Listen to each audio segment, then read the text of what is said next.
한 주간 또 주님이 잘해 주셨습니다. 그중 몇 가지만 나누겠습니다.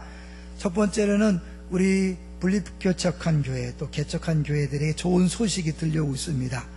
송산 기쁨의 동산교회가 이제 건물 리모델링을 아주 잘했대요. 이쁘게 잘해서 이제 곧 설립 예배 19일 날 진행될 텐데 초청장이 나왔다고 연락이 왔더라고요.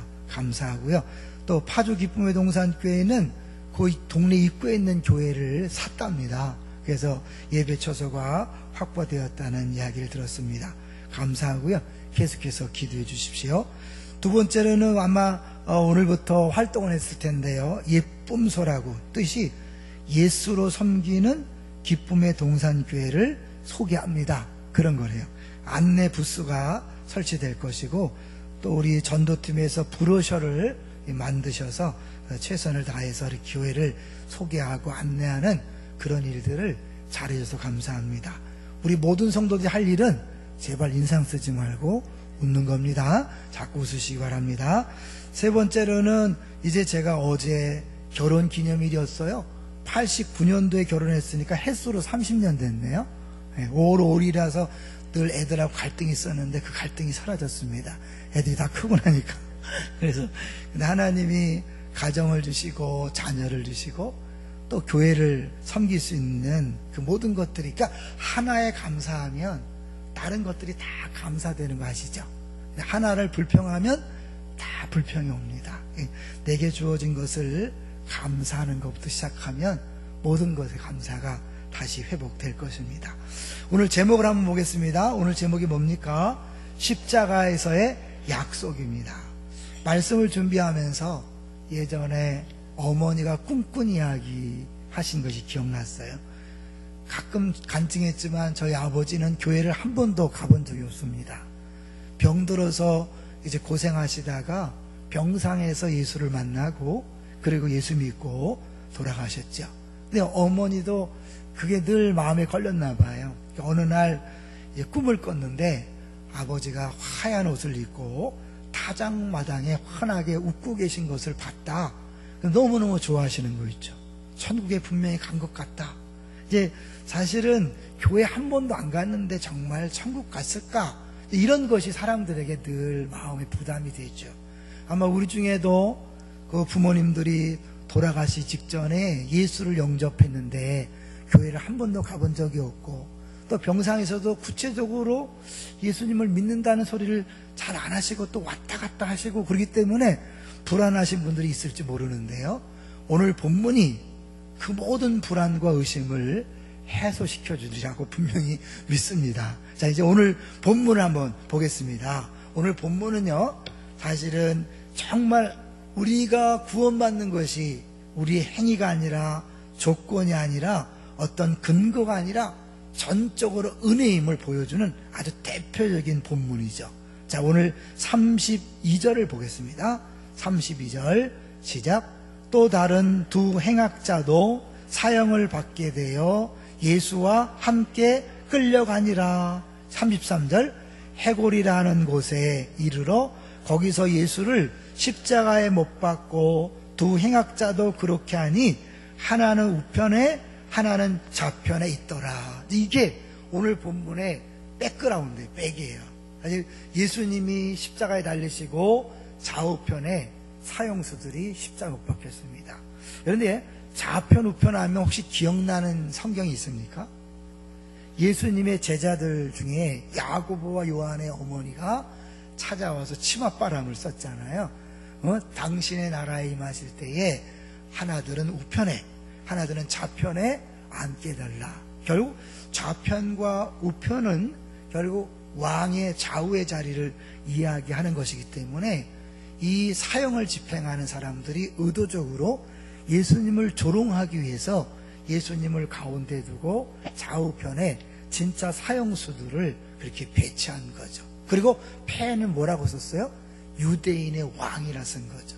순전히 조롱하기 위해서 그렇게 썼지만 하나님은 그 일을 통하여 놀라운 구원의 역사를 이루십니다.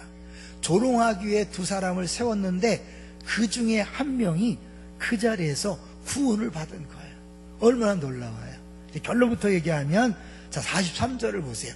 그 두 명의 어쩌면 예수님을 모욕하기 위해서, 예수님이 어쩔 수 없는 죄인임을 이야기하기 위해서 세워놨던 두 명 중에 한 명에게 43절 예수님이 놀라운 약속을 하십니다.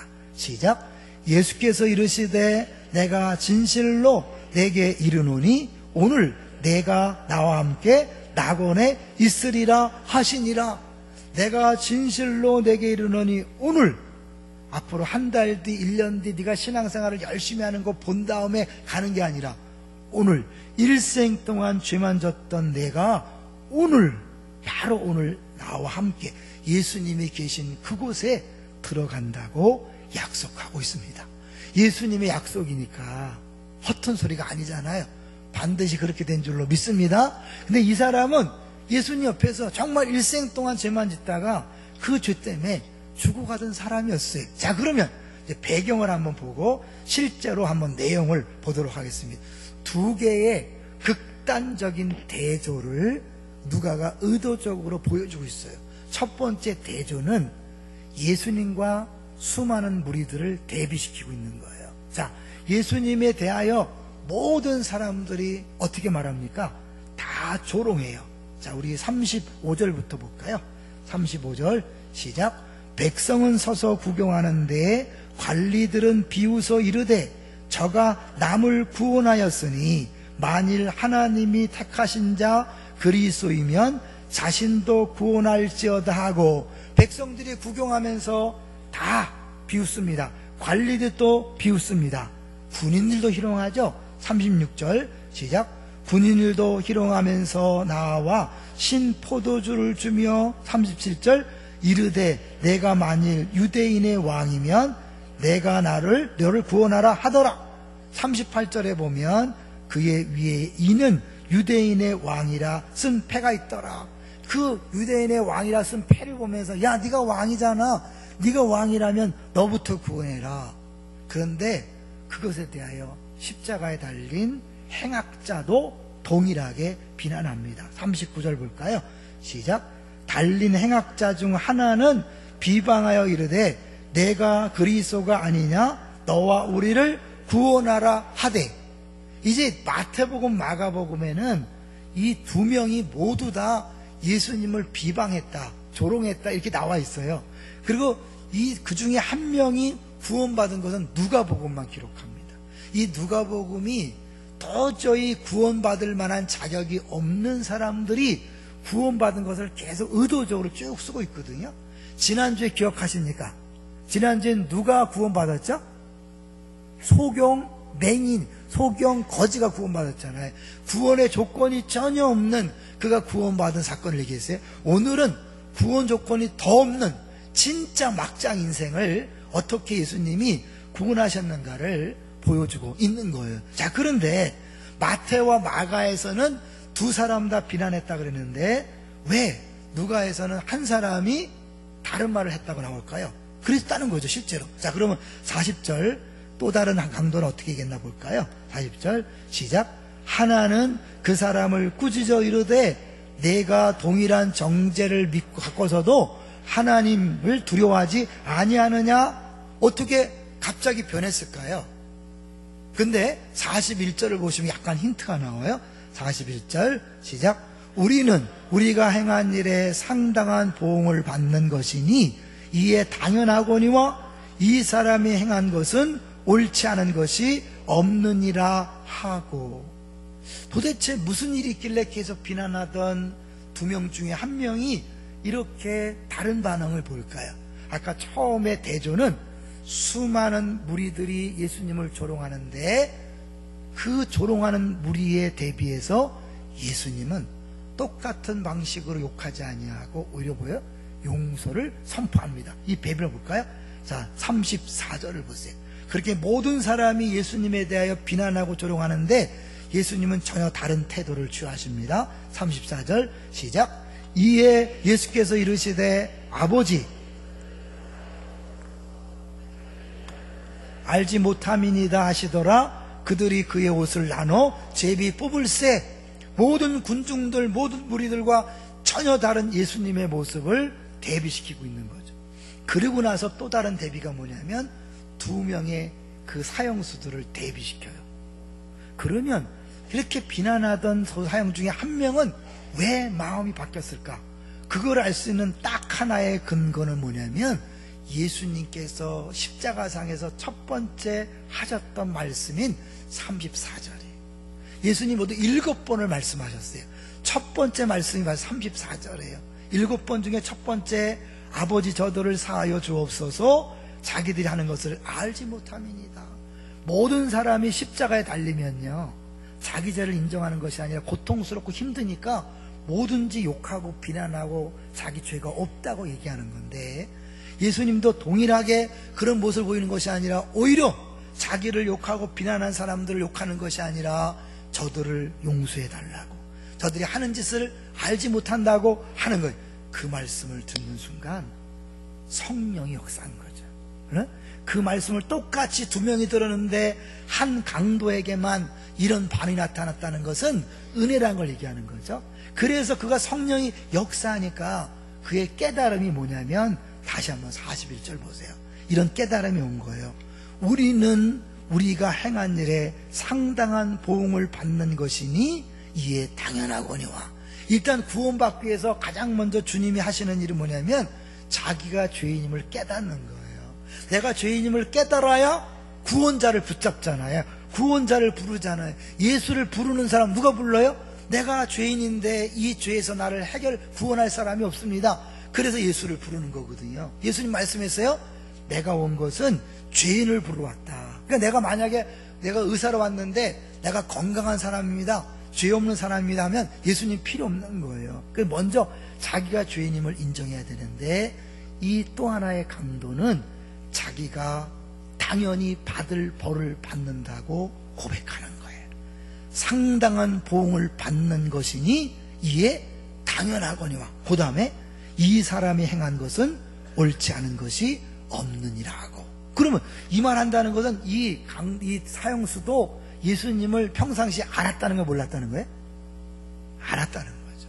사실 이 두 사람은 이 추측컨대 단순히 그냥 막 살인 강도죄가 아니라 나름대로 독립운동을 하면서 로마 군인을 죽였다든지 이런 폭력을 썼던 걸 알 수 있어요. 왜냐하면 이 로마에서 십자가형을 할 때는 아무나 하는 게 아니라 나라에 반역했거나 극악무도한 죄인들을 죽이거든요. 근데 여기 보면 예수님이 행한 것은 옳지 않은 것이 없다고 고백할 정도면 그 예수님을 어느 정도는 알고 따라다니다가 예수님이 자기가 생각하는 방식으로 로마를 정복하고 이스라엘을 해방시키는 일을 하지 않으니까 대부분의 사람들처럼 실망하고 떠난 다음에 자기가 직접 해방하기 위해서 로마 군인들을 죽인 것은 아닌가, 그렇게 상상해 볼 수 있는 거죠. 어쨌든 정확한 것은 나와 있지 않지만 이 사람이 행한 것은 옳지 않은 것이 없다고 하는 것을 보면 예수에 대해서 알고 있었다는 거죠.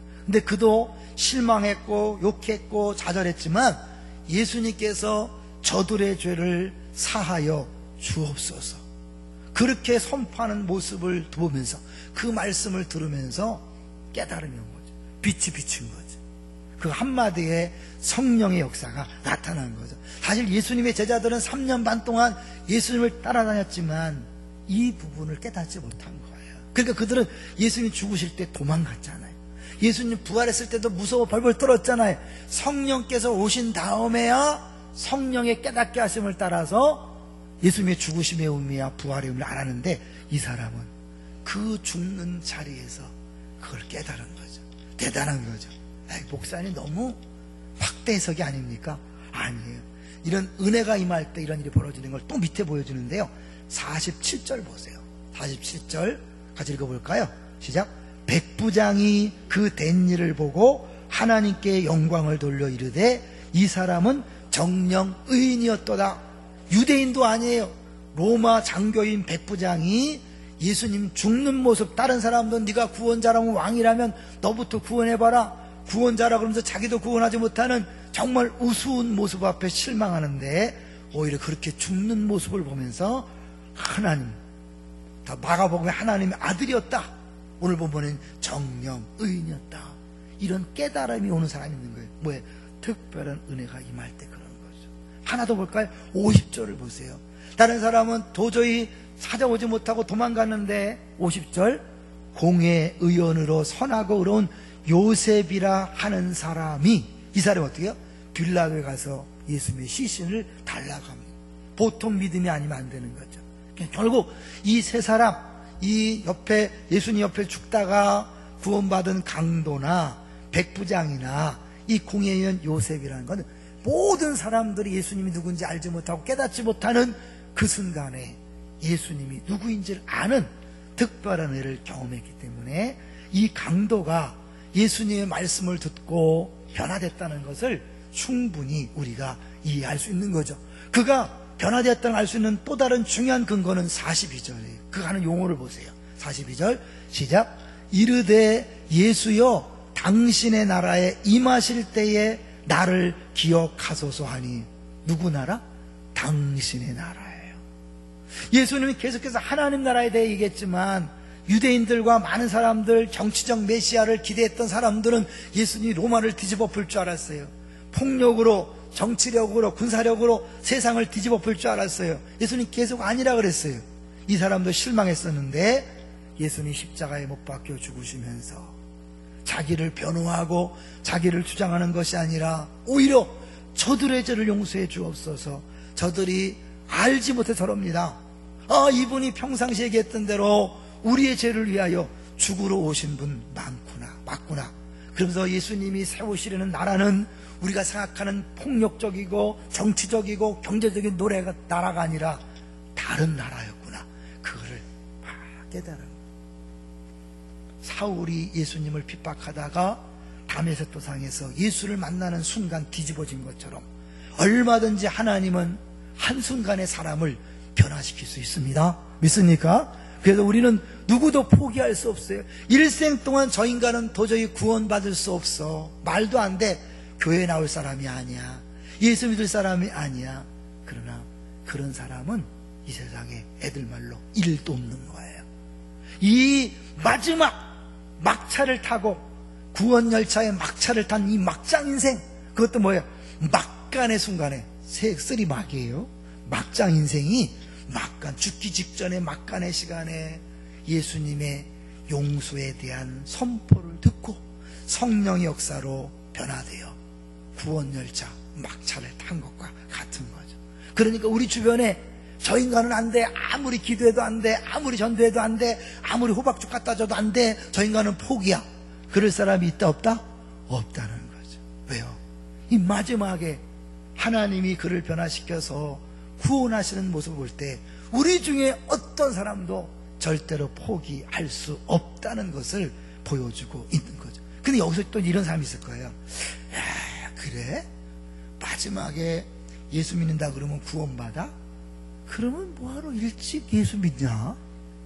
그래서 요새 일찍 믿은 것이 화나는 분들이 있을 거예요.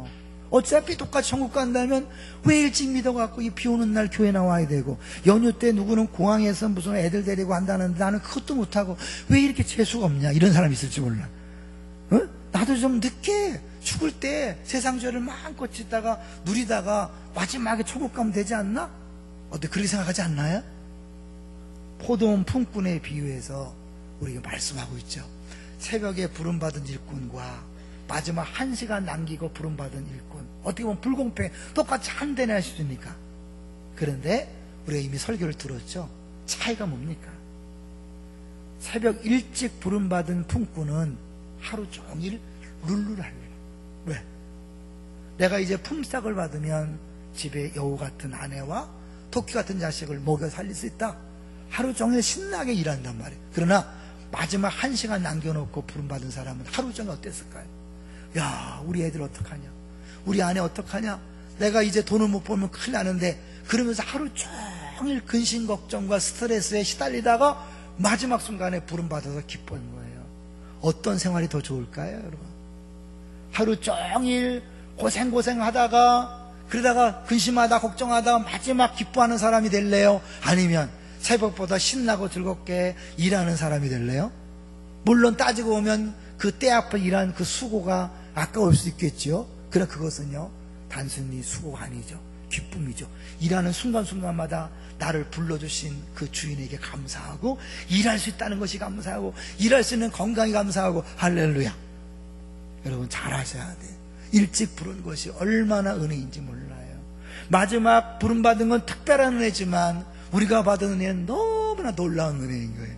제가 우리 송산에 그 개업 예배를 갔다가 이야기하는 중에 우리 부목사님 한 분이 그런 얘기를 하더라고요. 제가 가끔 저도 과거로 돌아가고 싶지 않다. 과거 돌아가고 싶지 않아요. 지금이 좋으니까.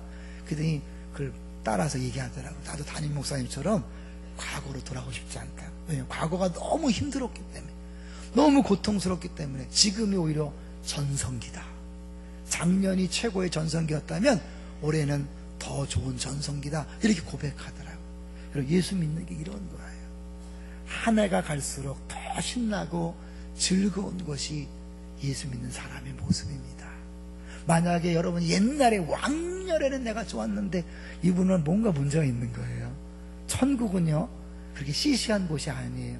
오늘 내가 함께 낙원에 있으리라 이렇게 얘기했지만, 이 천국은 예수님께서 그랬어요. 내가 성령의 능력을 힘입어 귀신을 쫓아내는 것이면 이미 하나님의 나라가 너에게 임했느니라. 우리가 죽어서 가는 그 하나님 나라를 우리는 이 땅에서 먼저 누리며 사는 거예요. 먹고 마시는 것이 아니요 성령 안에서 의와 희락과 화평이라.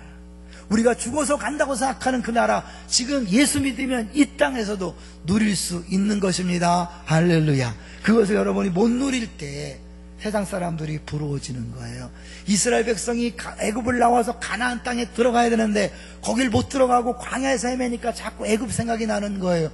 가나안 땅에 들어가서 자유인으로 농사지며 열매를 먹고 살 때 애굽 노예가 지겨운 거죠. 돌아갈 생각을 안 하는 거죠. 아직도 광야에서 헤매는 사람처럼 자꾸 옛날이 기록하고 믿지 않는 사람이 부러운 사람이 있는데, 여러분 이 마지막 순간에 은혜 받고 구원받은 이 사람을 보면서 나는 마지막이 아니라 이미 미리 받은 이 은혜를, 구원을 누리며 살자. 다시 한번 그렇게 결단하고 살게 되시기를 주의 이름으로 축원합니다. 손해보지 마십시오. 자, 이제 다시 돌아가서 이 사람이 마지막 순간에 주의 말씀을 듣고 변화되어 구원받음으로, 그거는 어때요?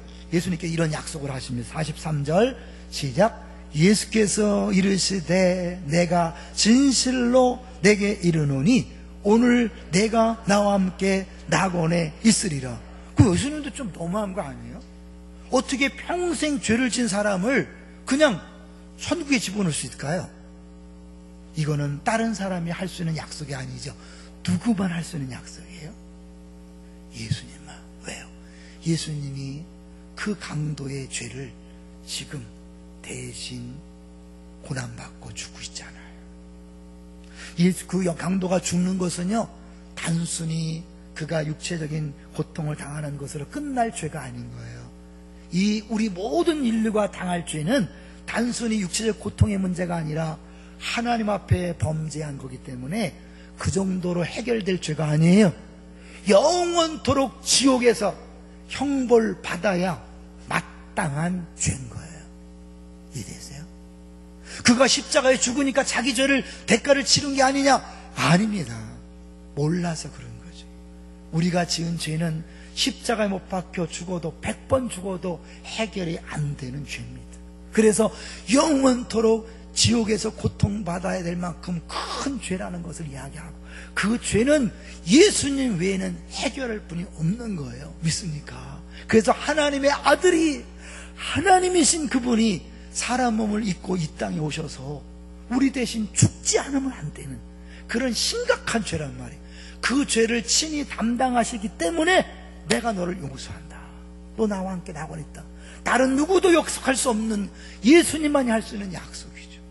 예수님이 가늠한 여인이 잡혀왔을 때 사람들이 막 돌로 치려 할 때 죄 없는 자가 돌로 쳐라. 아무도 못 쳤어요. 나도 너를 정죄하지 않는다. 그 여인은 분명히 죄 졌나요, 안 졌나요? 죄 진 거예요. 죄 진 사람을 죄인이라고 하지 않는다면 그 예수님은 공의롭지 못한 거예요. 정당하지 않은 거예요. 죄인을 죄인으로 인정하고 그 다음에 또 죄 없는 사람을 죄 없다고 해야 공평한 거죠. 하나님 맞지 않아요. 예수님이 내가 너를 정죄하지 않는다는 것은 예수님이 똑같이 죄인이기 때문에 그런 게 아니라 내가 너를 위해 죽으러 왔기 때문에 예수님 그 십자가의 전제로 용서를 선포하는 것입니다.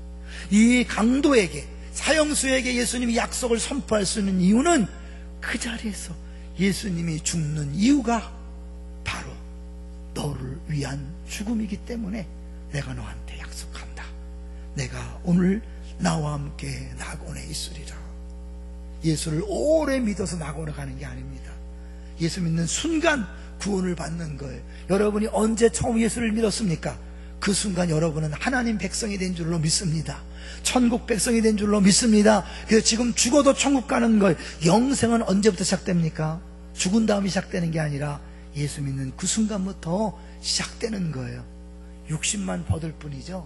우리 안에 영원히 느끼는 기쁨과 즐거움은 동일해요. 그래서 영생은 긴 것만 얘기하는 게 아니라 하나님의 삶, 풍성한 삶을 누리는 거기 때문에 영생이 바뀌는 게 아니에요.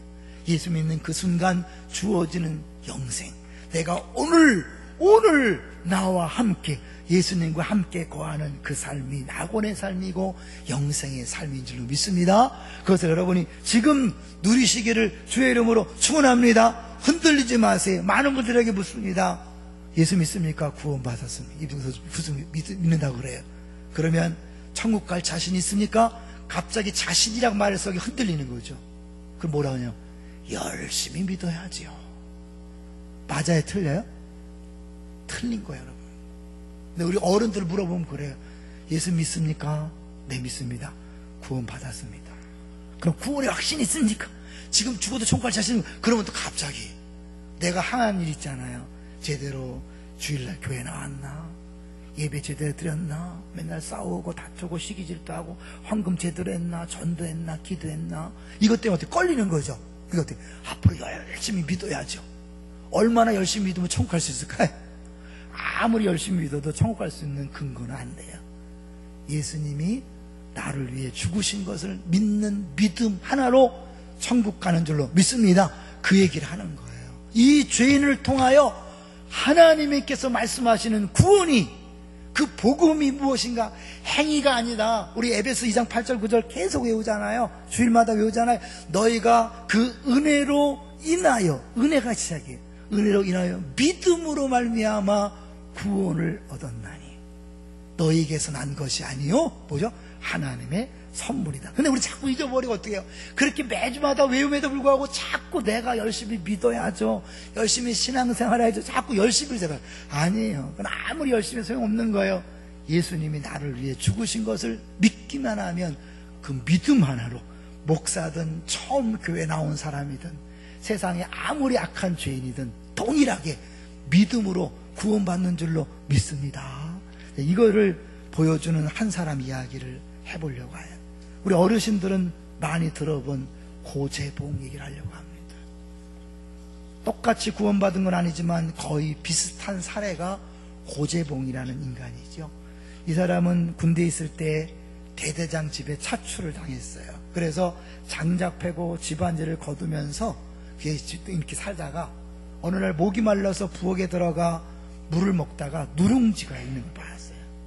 그러니까 배고픈 시절이니까요, 누룽지를 먹었어요. 근데 그 누룽지는 그 집의 식모가 자기가 먹으려고 긁어놓은 거였어요. 자기 걸 먹었으니까 화가 나니까 거짓말을 보탭니다.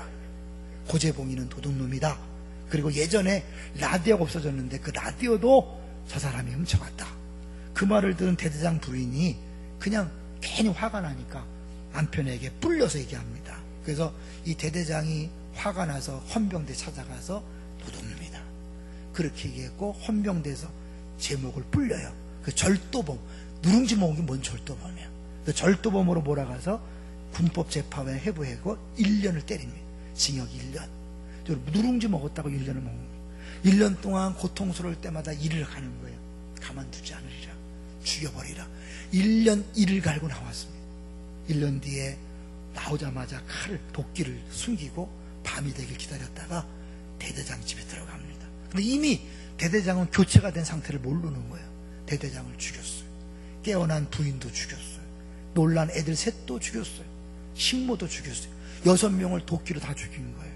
그리고 이제 사형수가 되어서 깜빵에 들어갑니다. 워낙 뭐 사람을 죽이니 얼마나 혈기든지, 원래 그 깜빵에 들어가면 그 대장 그 다 있다잖아요. 근데 그랬대요. 난 6명 죽였다. 1명 더 죽이는 거 아무것도 아니다. 자리 내놔라. 그 처음부터 대장 노릇을 한다는 거예요. 그 수용소의 그 수용소장이 이게 구경하러 왔는데 눈을 들여다본 걸 눈을 찔러서 눈을 다치게 한 그 정도의 사람이에요. 그런데요, 그렇게 도저히 구원받을 수 없고 인간 같지 않은 그 고재봉이를 하나님이 살아가셨어요. 이 당시에 권서라고 쪽복음을 전하여주면서 성경을 판매하는 사람들을 권서라고 해서 권서. 그 중에 안국선이라는 분이 있는데, 이분이 기도하는데 하나님이 음성을 들려주는 거예요. 너 고재봉이 알지? 네, 신문 봐서 압니다. 가서 고재봉에게 전도해라. 나는 그런 포악한 사람에게는 전도를 못합니다. 하나님이 계속 막 밀어붙이니까 할 수 없이 간 거예요. 고재봉 면회 온 사람, 그 나가니까 사람들이 다 쳐다보죠. 그냥 전도하러 갔지만 고재봉이가 듣지 않죠. 막 거기서 두둑이 펴려고 그러고 막 더 고생만 하고 쫓겨가 왔습니다. 그래서 그 다음날 기도하는데 또 가라. 어제 나 이렇게 고생했는데요. 그래도 가라. 그래서 가는데 가서 또 얻어맞고 막 그러고 왔다는 거예요. 그래서 어느 날 이제 지혜가 생긴 뭐냐면, 고재봉이가 떡을 좋아한다는 말을 듣고 떡을 사서 갑니다. 떡을 먹는 동안 안 때리고 들으니까 그때 복음을 전하는 거예요. 근데 떡 먹고 나면 또 때리고, 그게 또 먹고, 다음에 또 떡 사가서 떡 먹는 동안 전도하고 또 맞고 오고, 그러다가 어느 날 또 지혜가 생긴 게, 이번에는 이제 통닭을 사가자. 그 당시에 통닭이 무지 비쌌대요. 자기 가족도 못 먹는, 왜냐면 성경책을 팔아서, 쪽복음 팔아서 얻는 수입이 얼마나 되겠어요. 자기 가족도 못 먹는 통닭을 사가지고 가서 준 거예요. 통닭 먹는 시간은 떡 먹는 시간보다 오래 걸려서 그때 마음껏 복음을 전했답니다. 근데 감동을 먹었는지 그 통닭을 먹은 다음에는 성경을 거부하지 않고 조용히 받아가더래요. 성경을 받아가서 처음 읽은 게 아니라 바닥이 차다고 깔고 앉아있고 막 이제 그렇게 하다가 워낙 무섭게 구우니까 다른 사람이 대화를 안 하는 거예요. 심심하니까 우연히 성경을 펼쳐 들었는데, 신기하고도 그때 이 지옥에 대한 이야기를 읽으면서 자기가 지옥불이 훨훨 타오르는데 거기서 뜨거움을 견디지 못해서 막 쩔쩔매는 그런 환상을 보게 된 거예요. 주님이 하신 거죠. 뭐 누가 보통 사람 그렇게 아니잖아요. 그러다 사실은 너무 무서우니까 그 감옥 안에서 이야기하는 거예요. 여기 중에 누구 예수 믿는 사람 있나? 그랬더니 그 당시에 5.16 반혁명 분자로 이렇게 찍혀서 대령 한 분이 그 감옥에 들어와 있었대요. 그분이 이제 그 말을 듣고 그 사람에게 이제 전도를 한 거예요. 그분이 이인수 대령이에요. 대령. 그 전도를 받고 복음을 들은 다음에 예수를 믿은 거예요. 성경 읽다 보니까 이렇게 마지막에 예수 믿은 사람은 부끄러운 구원이야 그랬는데, 자기가 이렇게 가면 안 되겠다 싶어서 전도를 해야지. 그래갖고 막 감옥에 전도를 하는데 막 무섭게 했대. 안 믿으면 죽여버린다고 막 이러니까 억지로 믿는 사람이 생겼대요. 막 유명한 일은 있잖아요. 근데 그러다가 이 마음속에 하나님 감동을 주셔서 그 아까 그 수용소 소장에게, 감옥 소장에게 편지를 쓴 거예요. 제가 예수를 몰라서 당신 눈을 다치겠습니다. 용서해 주십시오.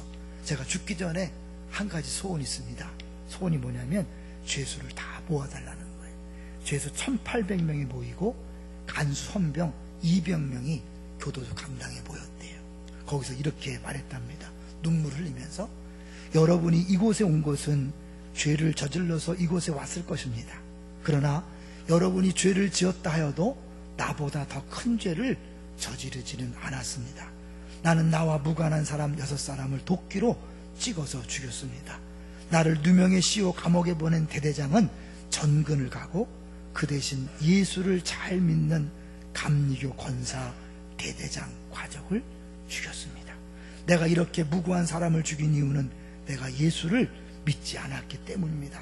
내가 성인이 되고 군대에 갈 때까지 아무도 나에게 예수를 믿으라고 말한 사람이 없었습니다. 오늘이 어린이 주일인데 사실 어린이들 전도하는 것도 너무너무 중요한 거예요. 만일 누가 내게 예수를 믿으라고 전도하고 나를 예수를 믿게 하였다면, 내가 예수를 믿었다면 이런 죄를 저지르지 않았을 것입니다. 하나님은 나를 용서하시고 내 죄를 사하여 주셨습니다. 나는 이제 죽어 천국에 갈 것입니다. 도저히 용서할 수 없는 죄인 고재봉이를 하나님께서 용서하셨다는 것을 아는 거죠. 그 간증을 들으면서 약 2,000명 사람들 중에 1,800명이 예수를 믿겠다고 결심했다고 합니다. 그리고 결국 이제 고재봉이 재판이 끝나고 사형받는 날이 됐는데 그가 이제 부탁을 했대. 난 눈 가리지 마시오. 그리고 내가 찬송하다가 찬송이 끝날 때 총을 쏘라고 그랬다는 거예요. 그래서 인내하신 구세주를 부릅니다. 인내하신 구세주여 내 말 들으사. 1절, 2절, 3절, 4절 부르고 총을 쏴야 되는데 이 모습에 감동한 집행관이 발사하라는 소리를 잊고 있었던 거예요. 그래서 찬송이 다 끝나도 총소리가 안 들리지 않자 고재봉이 눈을 뜨고 다시 주위 사람들을 돌아본 후에 눈을 감고 다시 찬송을 불렀답니다. 이번에는 하늘 가는 밝은 길이, 하늘 가는 밝은 길이 내 앞에 있으니 1절, 2절, 3절 내가 천성 바라보고 가까이 왔으니 아버지 영광 집에 가 실망 있도다. 나는 부족하여도 영접하실 터이니. 그 순간에 발사라는 명령이 내려졌고 고재봉은 총에 맞아 형장 이슬로 사라졌습니다. 사실 오늘 우리 본문을 읽으면서 어쩌면 성경의 이야기이기 때문에 실감이 나지 않을 수도 있습니다. 그러나 하나님은 사람을 구원하되 우리가 생각하는 때가 아닌 생각지 않은 때에 구원하는 경우가 많이 있습니다. 우리 교인들 장례를 치러보면 평생 예수 믿지 않던 분들이 마지막 순간에 예수를 영접하고 구원받고 돌아가시는 것을 많이 봅니다. 본인들도 두려워합니다. 걱정합니다. 진짜 구원 받았을까? 진짜 천국 갔을까? 두려워하지 마십시오. 예수 믿는다는 한마디 고백만 제대로 했다면 천국 갑니다. 천국 갔습니다. 할렐루야. 왜요? 예수님이 이 사형수에게, 옆에 있는 그 죄인에게, 강도에게 내가 오늘 나와 함께 낙원에 있으리라. 이 세상 동안 예수를 믿지 않았습니다. 예수를 위해 살아간 것이 아닙니다. 교회 다니지 않았습니다. 신앙 고백 제대로 하지 않았습니다. 마지막 순간에 하나의 고백. 예수여 당신의 나라에 임하실 때에 나를 기억하소서. 그 한 고백에 예수님이 선포하는 거예요. 오늘 나와 함께 낙원에 있으리라. 우리가 선포할 것이 무엇입니까? 예수님의 용서 선언은 지금 이 순간에도 역사상 최고의 결정을 내리게 될 행운아를 애타게 기다리고 있다는 사실을 기억하면서 우리는 포기하지 말고 모든 사람에게 다시 한번 전해야 합니다. 어떤 분은 그래요. 순장님 집에 그런 고백하죠. 수리 순장 모임 때 내가 매년 똑같은 VIP 명단을 내는 것이 부끄러운 일이 아닐까. 어때요? 부끄러운 일입니까? 아닙니까? 부끄러운 일이 아니에요. 내가 기도하고 전도하는 건 내가 할 일이지만 그 사람이 구원받고 교회 오는 건 주님이 하실 일입니다. 그건 은혜가 임하지 않으면 불가능한 거예요. 우리가 호박죽으로 아무리 애써도 그걸로 오는 게 아니에요. 그걸 통하여 성령님께서 마음을 움직일 때 가능해지는 거예요. 예전에 러시아가 처음에 고르바초프 때문에 해방이 되고 된 다음에 개방이 돼서 우리나라 사람들이 전도를 할 때 말을 못했어요. 러시아 말 하나. 하나님은 당신을 사랑하십니다. 이 한마디 말에 사람들이 변화되는 모습을 봤다고 합니다. 성령이 역사하는 거예요. 우리가 달변이라서 설명을 잘해서 되는 게 아니에요. 성령 역사에. 여러분은 전도하는 것까지만 여러분이 할 일입니다. 여러분이 초청하는 것까지만 여러분이 할 일입니다. 10년 동안 안 와도 괜찮아요. 20년 동안 안 와도 괜찮아요. 죽을 때까지 안 와도 괜찮아요. 그가 마지막 죽는 순간에 돌아올 수도 있으니까요. 할렐루야. 마지막이라고 포기할 사람은 절대 없음을 오늘 본문이 말하는 거죠. 누구도 예외가 없습니다.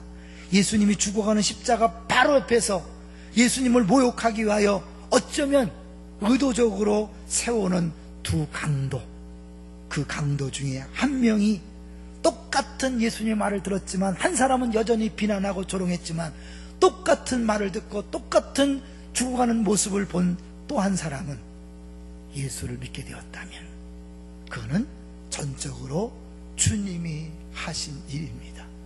은혜입니다. 그럼 그 은혜는 그 사람에게만 있는 것입니까? 아니면 우리가 예수 믿은 것도 동일한 은혜입니까? 은혜인 거죠. 내가 예수 믿은 것도 사실 주변에 믿지 않은 사람이 많은 걸 보고 생각해보고, 내가 똑똑해서 믿는 게 아니잖아요. 내가 은혜가 이미 임했기 때문에 믿게 되는 것입니다. 그래서 감사할 일인 거예요. 이 오늘 본문은 이 사람만에게 아니라 모든 예수 믿는 사람들에게 복음이 무엇인지, 은혜가 무엇인지, 믿음으로 구원받는 것이 무엇인지를 보여줌으로 다시 감사를 회복하게 하는 것입니다. 여러분이 구원받은 것이 은혜임을 깨달아 다시 한번 구원에 감사하는 삶이 되시기를 주의 이름으로 축원합니다. 이제는 뭐예요? 이것을 알지 못하는 저 불쌍한 영혼들에게 주님이 베푸실 은혜를 기대하며 우리는 한 번 더 찾아가고, 한 번 더 전도하고, 한 번 더 초청하는 그런 일을 우리가